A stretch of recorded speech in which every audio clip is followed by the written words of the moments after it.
Are you all right?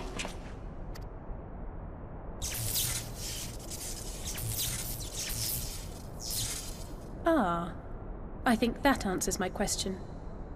We've accomplished our objectives as well. Lisa's unit should be advancing upon the fire control center in the command tower. Let us join them.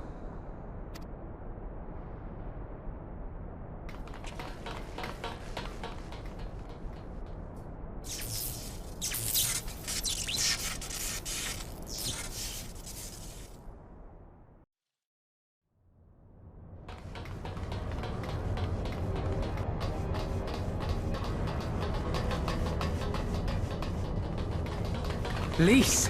Thank the 12 you're all right. And you. There's the control center. Let's hit them hard and fast. Ready?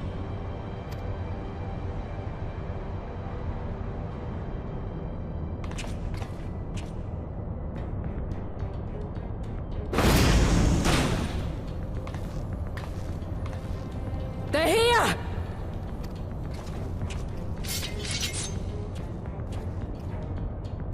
It was you, wasn't it? Wasn't it?!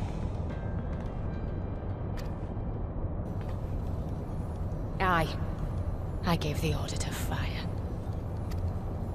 It was over! The Skulls had surrendered, no one else had to die, and you killed them! Your own people! Your own comrades! You're right! I killed them. Ansfrid, Rudolph, Emlyn, all the rest. Trained and fought with every last one of them. Good soldiers to a man. I gave the order that led to their deaths. And I knew exactly what I was doing. But why? Why would you do that? They died so that all Alamegans could live free. That was all we ever wanted. We made a promise that we would do whatever it took, so that one day the Imperials would learn to accept us. But everything comes at a price. And if you haven't got the means to pay, then you pay with blood. Service guarantees citizenship, but citizenship guarantees naught. It's not enough to do your part, oh no. You have to run faster, fight harder, kill more and more and more, and only then will you be equal. That's just how it is out here in the provinces. You buy your freedom with blood. There is no other way. Shut up! Shut your mouth! You don't get to talk about freedom! You killed your own! They trusted you, and you killed them! Murderer! Butcher! Traitor!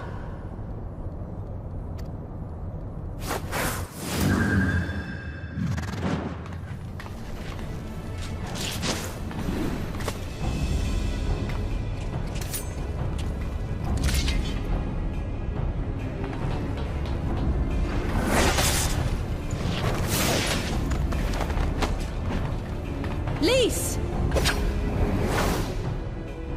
Gotcha!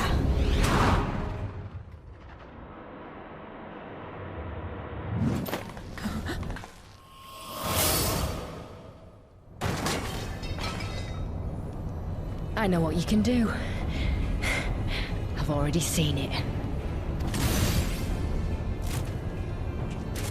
Alize!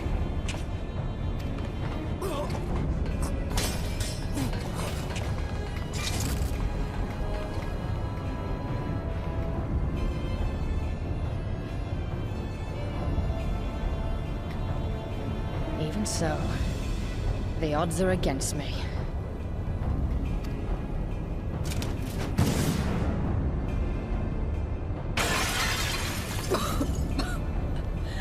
Coward! Get back here!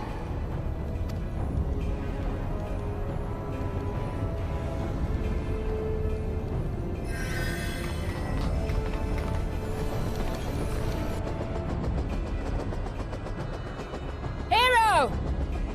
Lord Xenos invites you to join him for the royal hunt, to be hosted at the palace. You may bring your horde, if you like. All are welcome.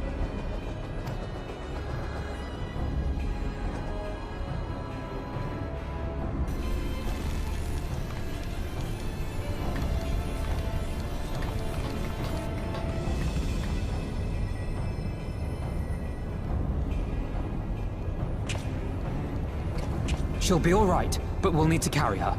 Will you help me?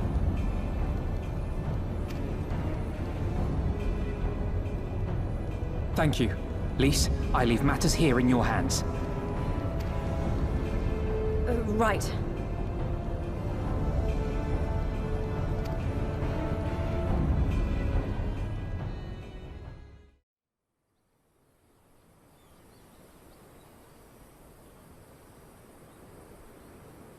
I wanted to show you this house. My house.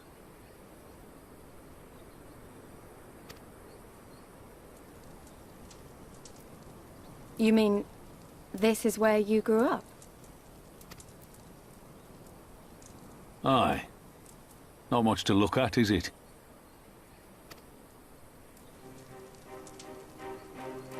Same could be said of the village. It was damn near impossible to live off the land, barren as it was, which is why so many of us traded our plowshares for swords. Swords and uniforms, mind. We became military men. Tensions were rising between Alamigo and the Empire, and there was always a need for more soldiers to watch the border. It was only a matter of time before the first skirmishes broke out. It's a frightening thing to face Magitech armor for the first time. But after a lot of trial and error, I found ways to bring them down. After a few victories, people even said I had a knack for it. And then one day they hit us. Hard. I was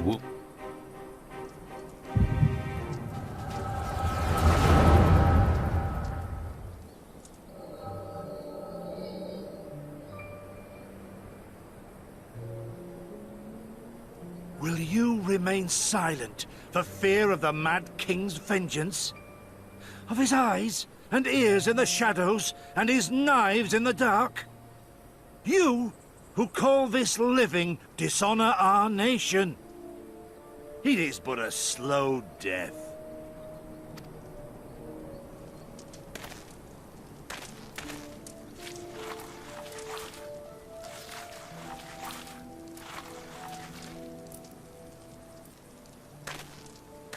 Liberty or death? Liberty or death? If this be your creed, then raise up your hands, raise up your voices! Together we will tear Theodoric from the throne! Together we will reclaim our freedom!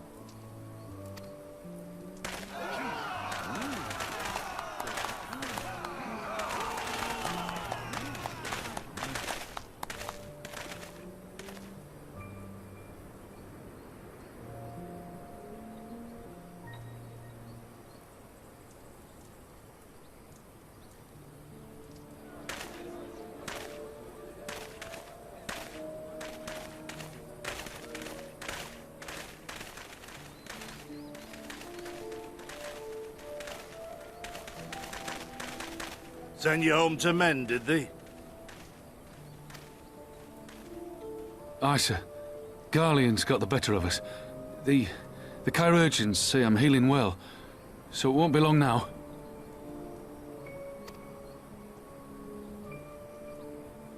Liberty or death, is it? Tell me, soldier. What do you think those words mean?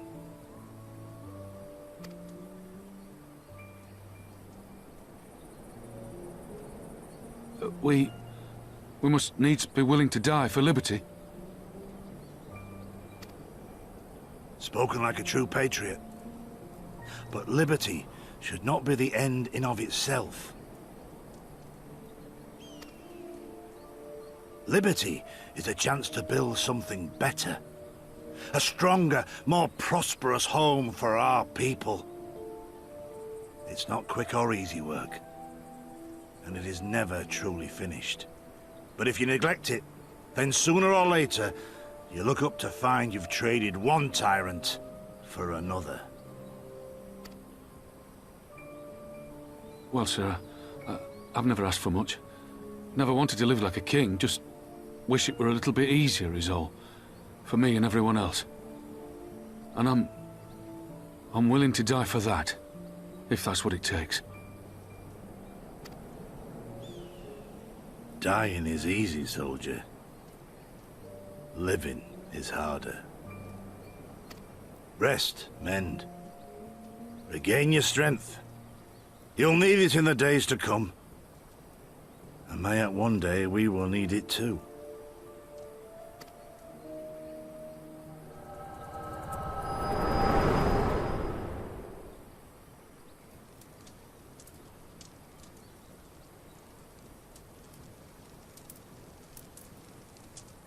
Conrad chose you as his successor, Lise, and I will not gainsay his decision. I have but one question to ask. Liberty or death? Those were Curtis's words and his creed. Will you swear by your father's creed before your comrades and the gods? Liberty or death. That's all you can hope for in war. Father understood that. And you want to know if I do too?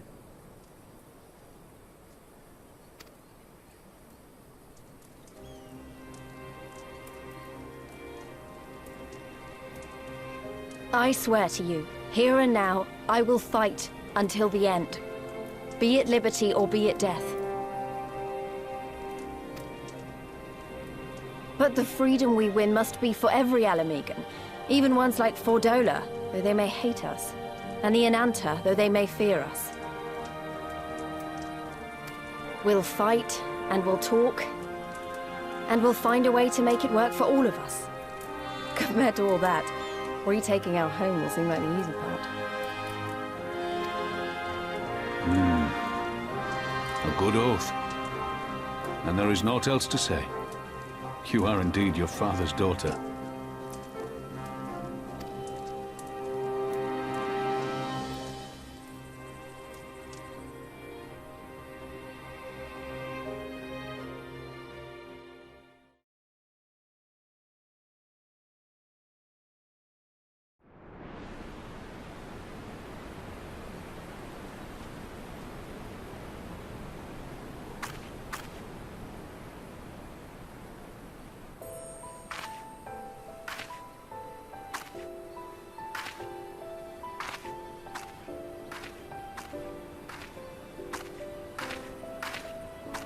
Sorry to have kept you waiting.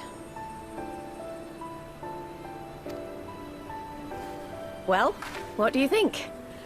I know it's a bit old-fashioned, but in a traditional sort of way, Ida wore it whenever she could. Not that I'm pretending to be her or anything. Not again. It's just...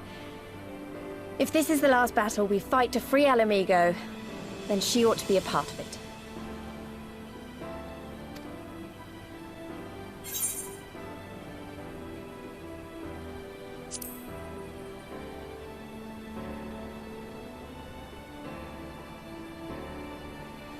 It's nice of you to say so. And a bit embarrassing. But mostly nice.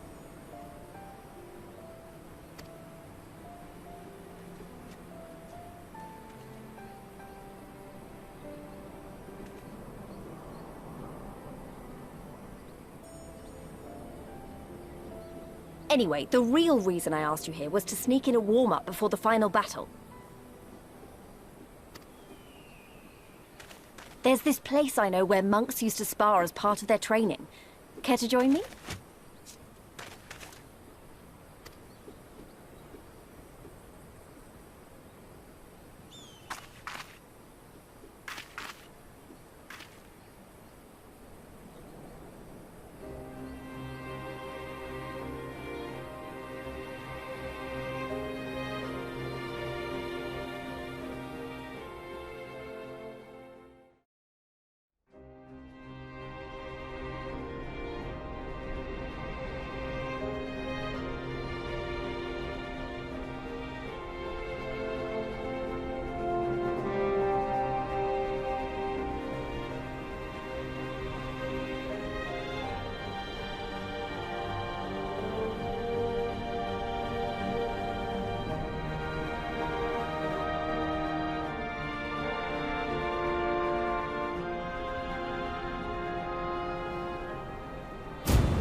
I remember my father's words, how they rang in my ears as we left Castrum Urbania behind and looked out over the locks before us.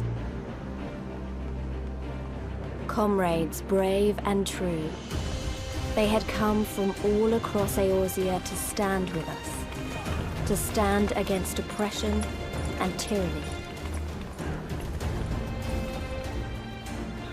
20 years the Empire had ruled us, but no longer.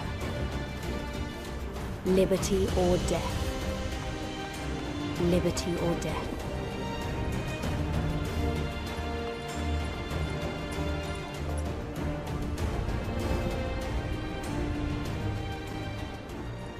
Ere we begin, I would say to you as a proud son of Alamigo that I am grateful to each and every one of you for your part in this endeavor.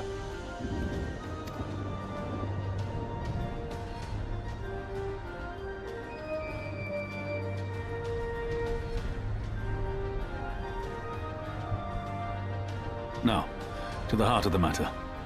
The enemy appears content to remain within the city walls and await the inevitable siege. Open conflict has been sporadic thus far. Whether Xenos is biding his time until reinforcements arrive, or attempting to bait us into a trap, none can say. We know better than to trust his word. Regardless, we can ill afford to present Garlemald with a chance to ready her legions. It would be in our best interest to press for a swift resolution. A long siege wouldn't be good for the people in the city either. If food becomes scarce, you know who'll starve first. Just so. Therefore, I propose we commit our forces to an all-out assault. What say you?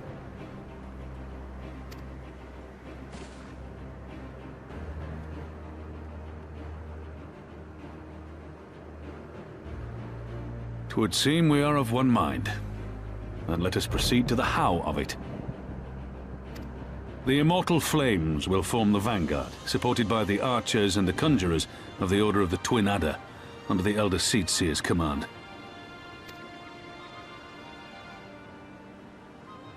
Once the main host has cleared a path to the walls, we will bring forward the artillery of the Maelstrom and the Temple Knights. I would have your cannons pound the gates and punch a hole right through the middle of their defenses.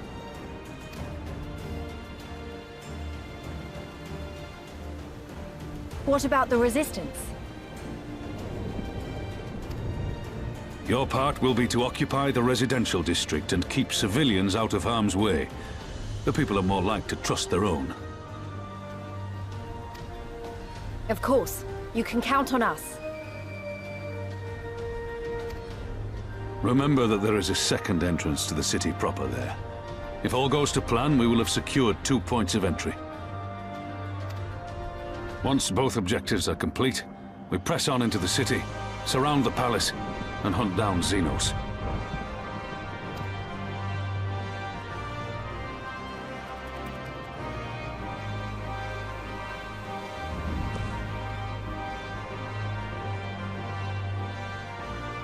As for the Scions, you will be held in reserve as an irregular unit until we have more intelligence on your captured comrade.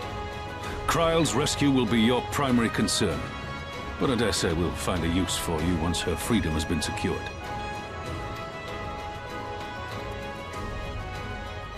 Thank you, General. I pray we find her quickly.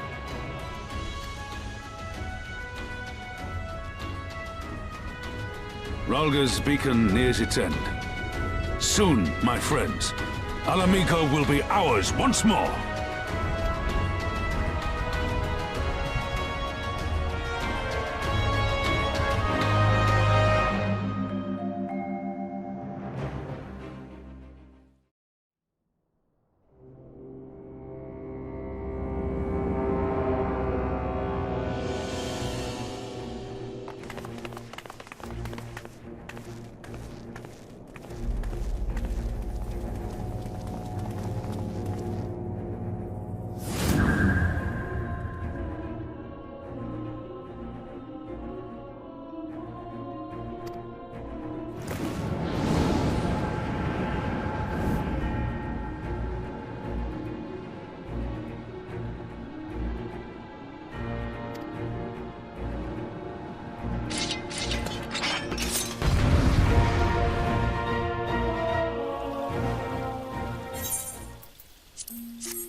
Not after everything. I cannot lose. I will not! Oh, but you will! Without your tricks, you're nothing! Conrad, Mefrid, your own comrades! I should kill you here and now for what you did! But there's no place for that kind of justice here. Not in my Alamigo. Oh, how very bloody noble of you. Why, you'll pardon me my sins, will you? After you and your freedom fighters come and tear down everything we've worked so hard to build? We were fighting for our people's freedom.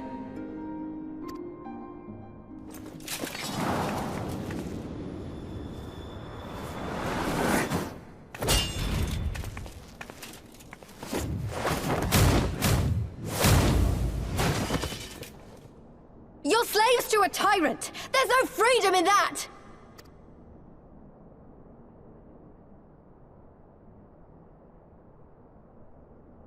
Now, my friend!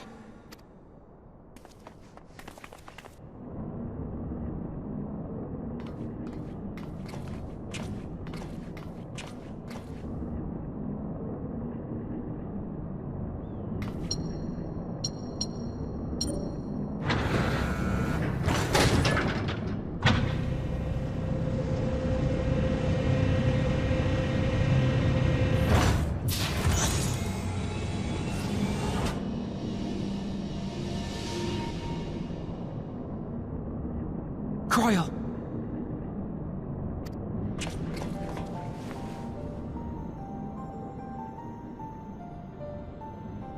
Alphen? I knew you'd come.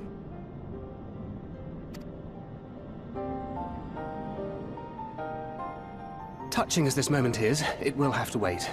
We should rejoin the main force at once. Lise! I'm taking her back with us, alive. She's going to answer for what she's done.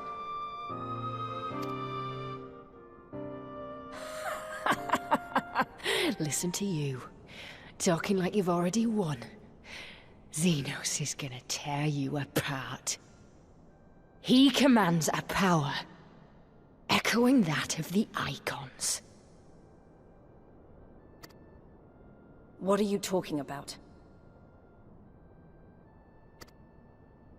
The hunt, you stupid cow. I'm talking about the hunt! He said you'd come, and here you are, his willing prey.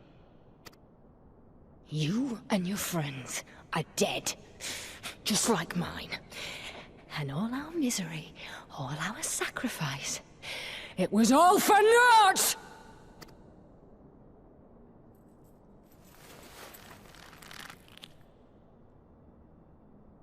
No! You're gonna live long enough to see us win our freedom.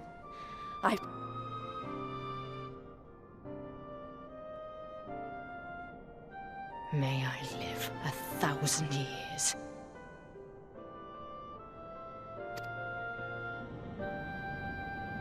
Interrogations can wait. Let us be off.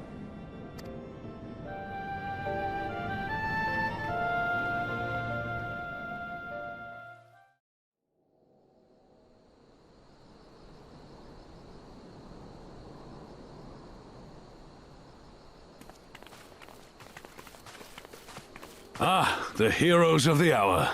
Not content with securing the residential district, you gifted me an Imperial Commander. What are you after, a medal? The work is its own reward, General.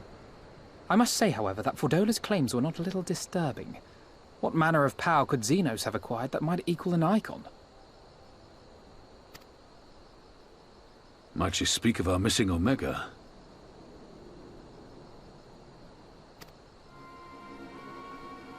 Very possibly. The Empire's fondness for comparable Allagan technologies is exceedingly well documented. Have we made any progress with our own investigation?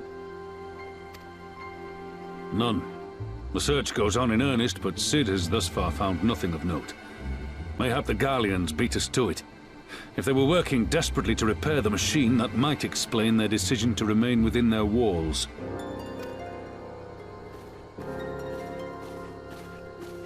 Ah, Lys. I trust you surrendered Fordola into custody without incident.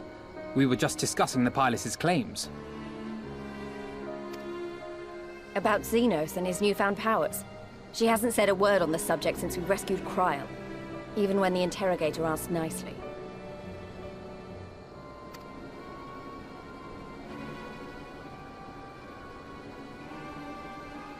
Mayhap I can offer some insight into her claims, or at least into the facility and the experiments they conducted during my time there. Though my memories of the period are somewhat muddled, there are a few things I remember with painful clarity. Thancred told us only that Fordola had undergone some manner of treatment.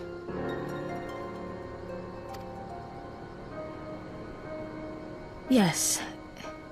It is a place wholly dedicated to the creation of enhanced beings, whom they refer to as the Resonant. As I understand it, the process aims to imbue a test subject with the qualities of an individual with demonstrated magical aptitude. This entails the mechanical extraction and transfusion of some manner of primordial essence.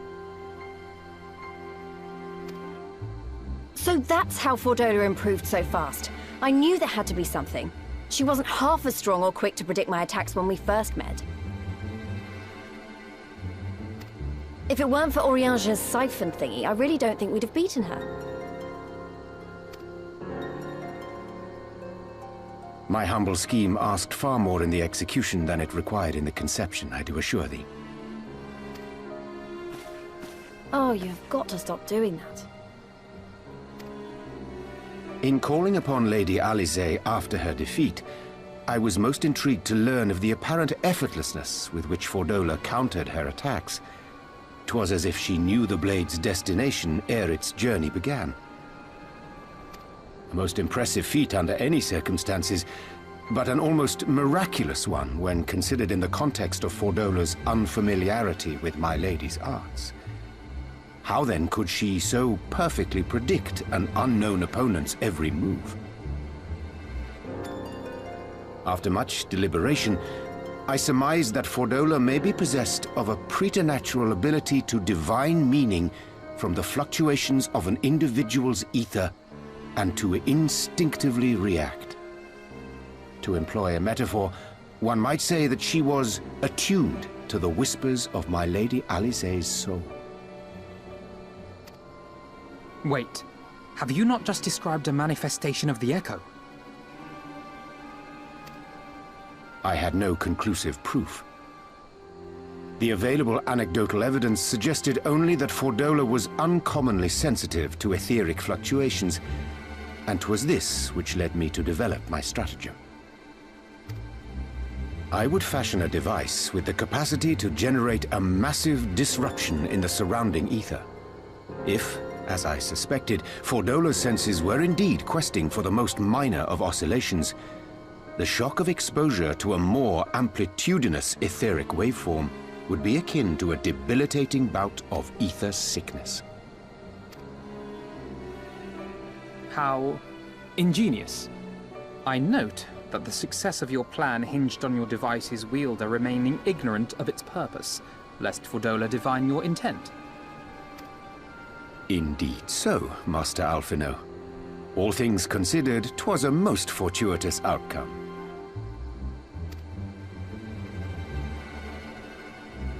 That's putting it mildly.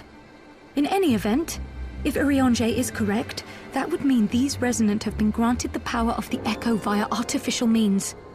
A sobering thought, to say the least, and one which makes me wonder what else Xenos has in store. Whatever the Viceroy's newfound powers, I know of none better equipped to face him. And face him you must. For there is now but one path forward, and it leads straight to Alamigo. And it's not as if we came unprepared. We've got all our friends and allies fighting for the same thing. Honestly, right now, I feel like we could take on anyone and win. And I mean anyone.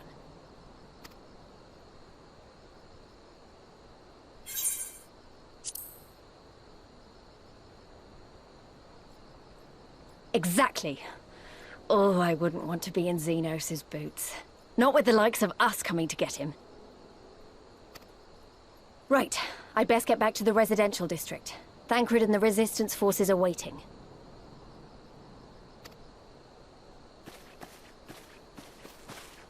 It is time we join the main host.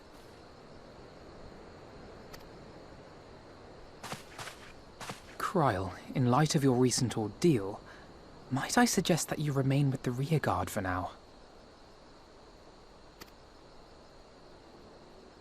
Oh, if you insist. Just this once.